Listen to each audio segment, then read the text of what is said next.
ఈ రోజు తెలంగాణలోని కొండగట్టులో AP deputy CM Pawan Kalyan పర్యటించబోతున్నారు. ప్రసిద్ధి పుణ్యక్షేత్రం ఆంజనేయ స్వామి ఆలయానికి AP deputy CM Pawan Kalyan సందర్శించనున్నారు. ఈ పర్యటనలో 35.19 కోట్ల టీటీడీ నిధులతో కొండగట్టులో చేపట్టే విశ్రాంతి గదులతో కూడిన సత్రం, దీక్ష విరమణ మండపాల నిర్మాణాలకు శంకుస్థాపన చేస్తారు. కొండగట్టు తెలంగాణలోని ప్రసిద్ధ పుణ్యక్షేత్రం. అంతేకాదు పవన్ కళ్యాణ్ ఇలవేల్పు కూడా ఉదయం 10:30 నుంచి 11:30 వరకు శంకుస్థాపన కార్యక్రమాలు జరుగుతాయి. ఏపీ అసెంబ్లీ ఎన్నికల్లో గెలిచాక కొండగట్టు స్వామిని దర్శించుకొని మొక్కులు చెల్లించుకున్నారు పవన్ కళ్యాణ్.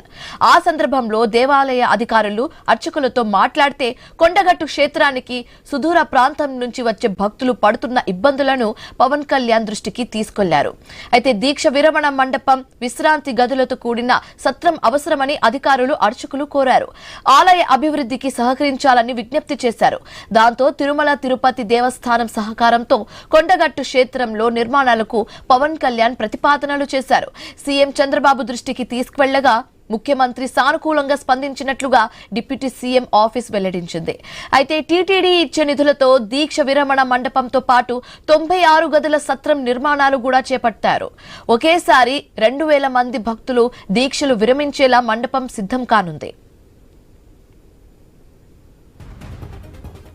ఆలయం అభివృద్ధి పనుల శంకుస్థాపన తర్వాత జనసేన పార్టీ తెలంగాణ రాష్ట్ర నాయకులు శ్రేణులతో సమావేశమవుతారు AP deputy CM Pawan Kalyan. ఇటీవల తెలంగాణ పంచాయతీ ఎన్నికల్లో జనసేన మద్దతుతో గెలిచిన వారితో భేటీ ఏర్పాటు చేశారు. కోడిమాల్య సమీపంలోని బృందావనం రిసార్ట్లో ఈ సమావేశాలు జరగనున్నాయి.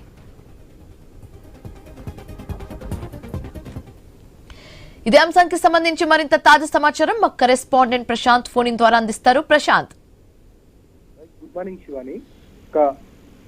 AP deputy CM Pawan Kalyan ఇచ్చిన మాట మాత్రం నిలబెట్టుకున్న సందర్భం. ఎందుకంటే గతంలో ఆయన వారాహి యాత్ర ఇక్కడ నుండే మొదలైంది ఎన్నికలకు సంబంధించి. ఇంకా గెలిచిన తర్వాత మళ్ళీ వచ్చాడు. మళ్ళీ కొండగట్టి ఆలయానికి వచ్చిన తర్వాత అక్కడ కొంతమంది భక్తులు ఆయనకు విన్నవించుకున్న పరిస్థితి. ఇక్కడ మాకు మండపము, అదే విధంగా దీక్ష విరమణకు సంబంధించిన ఇక ఏదైతే మండపం పూర్తిగా ఇక్కడ లేదు కాబట్టి కొంత దీనిపైన సానుకూలంగా స్పందించండి, ఏ విధంగానైనా కూడా ఖచ్చితంగా మండపం ఉంటే బాగుంటుంది అనేది కూడా విరమించుకున్న సందర్భం. తర్వాత వెంటనే ఆయన స్పందించాడు.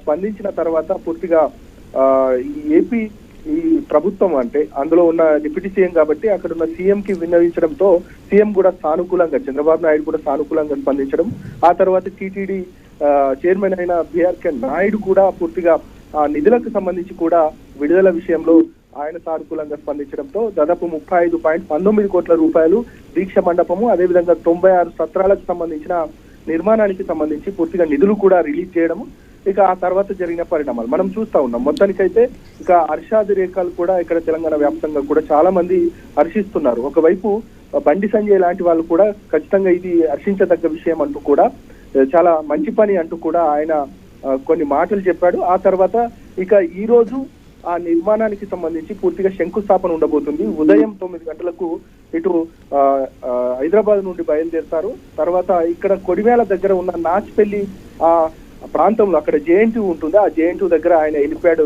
ల్యాండ్ అవుతుంది. ఆ తర్వాత 10:30 నుండి 11:30 మధ్యలో పూర్తిగా పూజా కార్యక్రమాలు, ఆ తర్వాత శంకుస్థాపన ఉండబోతుంది.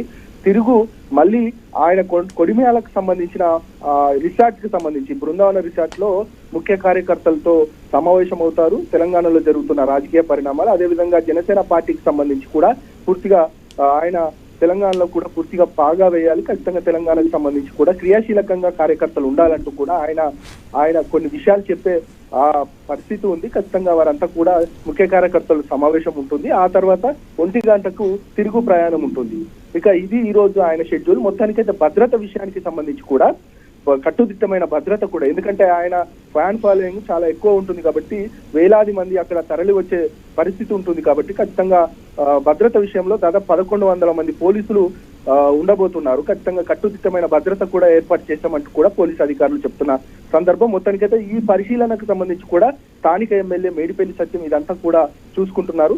ఆయన కూడా డిప్యూటీ సీఎంతో పాల్గొనబోతున్నారు. ఇక ఏదైతే శంకుస్థాపనకి సంబంధించి కూడా ఆయన వారంతా కూడా కలిసి ఆ శంకుస్థాపనలో ప్రక్రియలో పాల్గొనబోతూ ఉన్నారు. మొత్తానికైతే ఇది ఈ రోజు పవన్ కళ్యాణ్ షెడ్యూల్. మొత్తానికైతే ఇటు తెలంగాణ వ్యాప్తంగా అదేవిధంగా ఆంధ్రప్రదేశ్ వ్యాప్తంగా మాత్రం ఈ యొక్క నిర్ణయానికి సంబంధించి ప్రధానంగా హర్షాది రేఖలు వస్తున్న సందర్భం కనబడుతుంది.